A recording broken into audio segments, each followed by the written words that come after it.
motorcycle. So this is my brand new 2018 KTM 1090 Adventure R.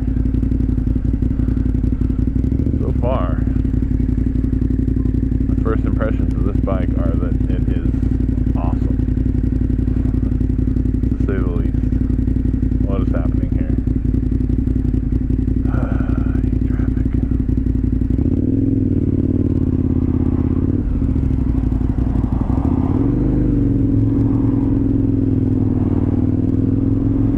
So yeah, first impressions of this bike, it is just awesome. It is incredible.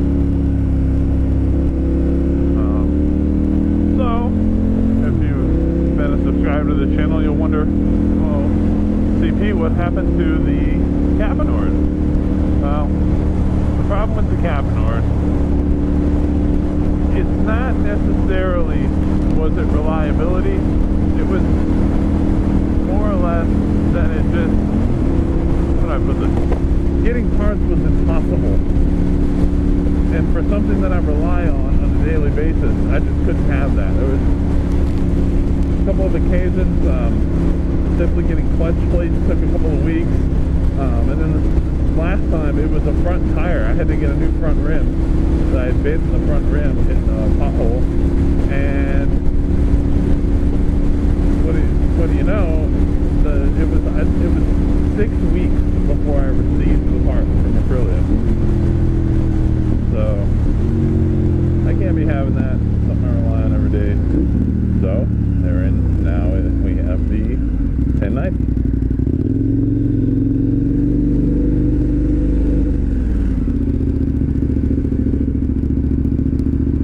There are some things about the 1090 you have to get used to. The first thing, which is what is the thing I'm struggling to kind of get used to, I think, first and foremost, is this big 21-inch front wheel on this thing.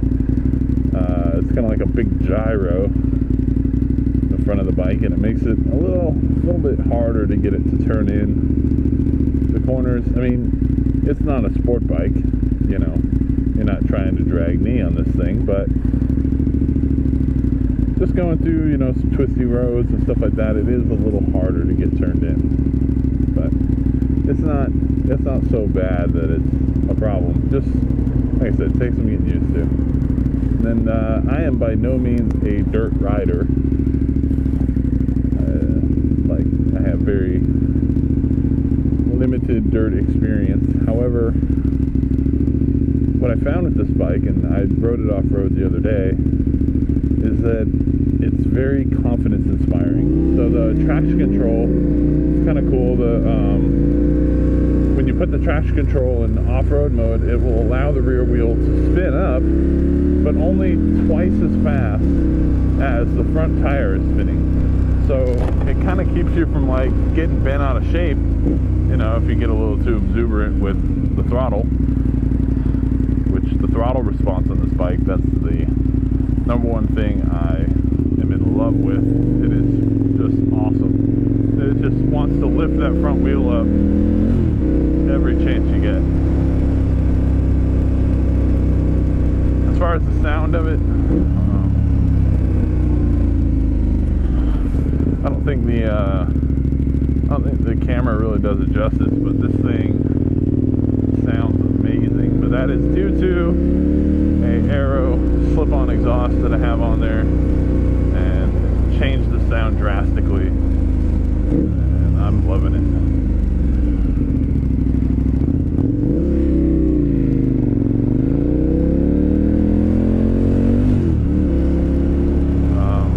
See what else? Oh, another point, the gearbox. So no, this thing doesn't have a quick shifter, it doesn't have auto down blip, none of that. But the gearbox is super smooth.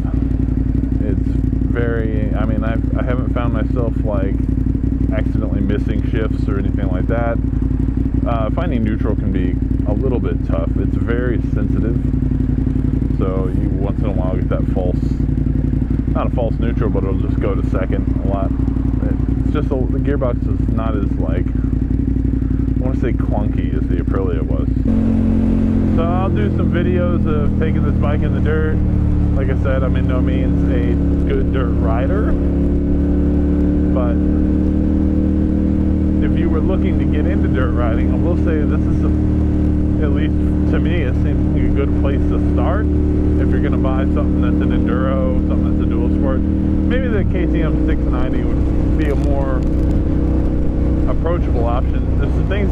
So I'm 6'6", and the seat height on this is pretty tall. And I would say that if you're a short rider and you don't have a whole lot of riding experience, that can kind of pose a problem off-road, especially where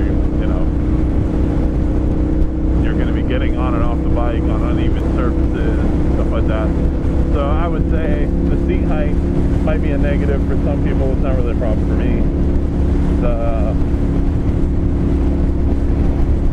The other thing is, it's rated 125 horsepower bike. I'm not really sure what it gets on a dyno or anything like that, but that's its rating, and in terms of off-road, that's a lot of bike. But again, the confidence-inspiring thing, it has a power mode where you can turn it down.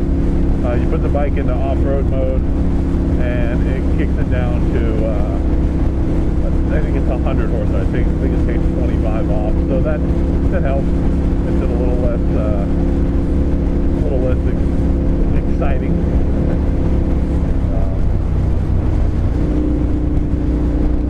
So it's pretty cool. KTM actually, it wasn't KTM, it was Aegis Motorcycle Insurance, something like that, or Aegis Power Sports. I forget. I'll put it on the top of the screen. But what was cool is when I bought the bike, it comes with a 1-year KTM warranty, but then there's a 5-year extended warranty you can purchase that covers everything, including fork seals, which I can only imagine on an off-road bike, fork seals are something I may be replacing a little more often than I would like to. So kind of cool that they'll cover that. And I would say, well, worth the extra money. Well, hopefully we can get out of traffic here a little bit. We're headed over to Maze Power Sports of El Cajon. They are having, San Diego Adventure Riders is having a meetup tonight, and I'm going to go say hi, as I'm now an adventure rider. So I just signed up to their forums. I'll put a link to their website in the description. So, going to go meet up with them.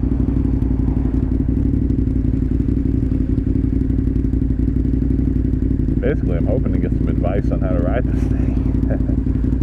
how to be a better adventure rider, and really just trying to get a grip on some cool places to go, stuff like that.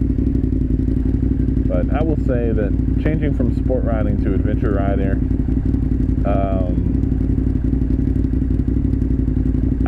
to me, what initial impressions are that 50 miles an hour in the dirt is much more exciting than 100 miles an hour on the pavement. But this thing, I mean, a twist of the throttle in first gear, it's lifting the front wheel up, it'll clutch up in second.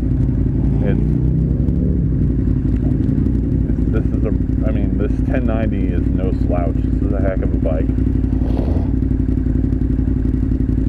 Chris Birch, actually, if you look on YouTube, just look up Chris Birch 1090 Adventure.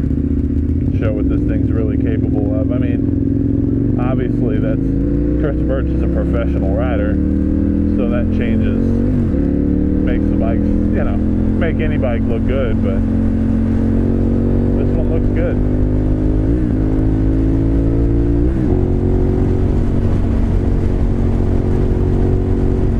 Nice, you kind of have the shift light that pops in, and it's actually adjustable, so you can change what RPM that light actually turns on.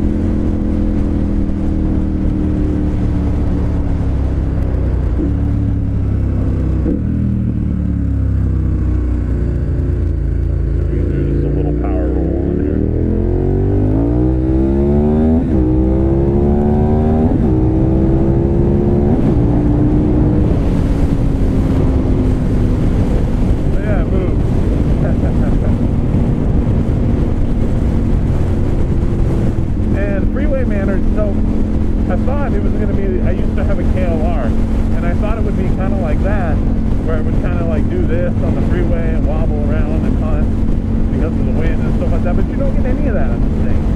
I mean,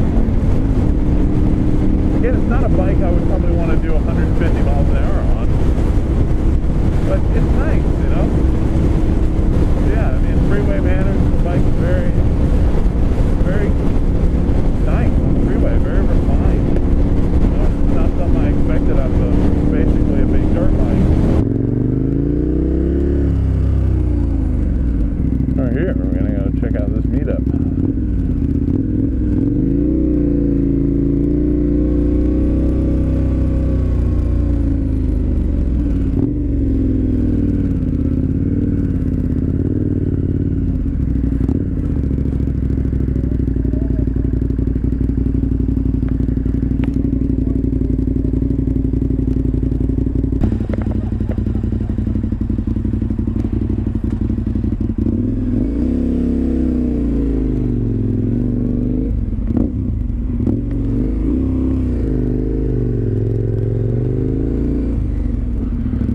Fun, you know, adventure bike meetup. Trying to figure out some new places to ride, stuff like that.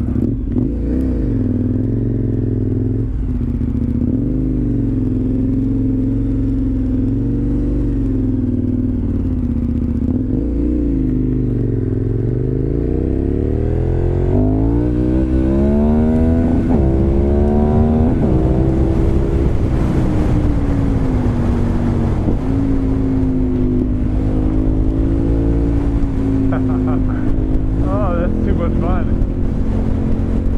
This bike is just so much fun. Just fun factor alone is enough to buy it.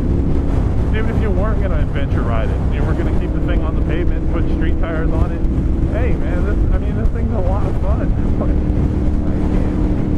I can't say it any other way, so. Absolutely awesome. It was nice to meet up with San Diego adventure riders, share some insight. They do these meetups. They had food, beer out here. You know, nice to come out and share some riding info, riding tips. Just talk bikes with some of these guys who've been riding a lot longer than I have. And if you're thinking about buying this bike, just go do it. It is totally worth the money. I will say there's a couple things I would suggest doing to it. I guess we'll end it off with that. There's a couple things I would do to this bike before I would really take it hard off-road. Now, I mean by hard off-road is more than just, a gravel fire road. I'm talking, you're going to push this thing right over some big hills and stuff like that. Like, things you absolutely need some better handguards. These ones that come on the bike, they're just plastic. They're really not. It's not really about protecting your hands. It's about protecting from breaking the levers off. And finding yourself stranded out somewhere because you broke the levers off your bike. So that's a really big one. Getting some better handguards. And the bike only comes with a plastic skid plate. So if you're smart, you're going to get yourself a real skid plate put on there. Protect your bike a little bit better. And I guess one last thing about the cabin word, I have nothing against Aprilia or the bike really. Their parts support is just so bad. That's the only thing, that's the only downside, is that the parts support was just so bad that I couldn't stand it. Just couldn't take it. I really wish if they would have fixed that, man, who knows, maybe I wouldn't have got rid of the Aprilia, but I'm going to be honest and say I'm glad I did, because this thing is awesome. KTM is just one heck of a motorcycle.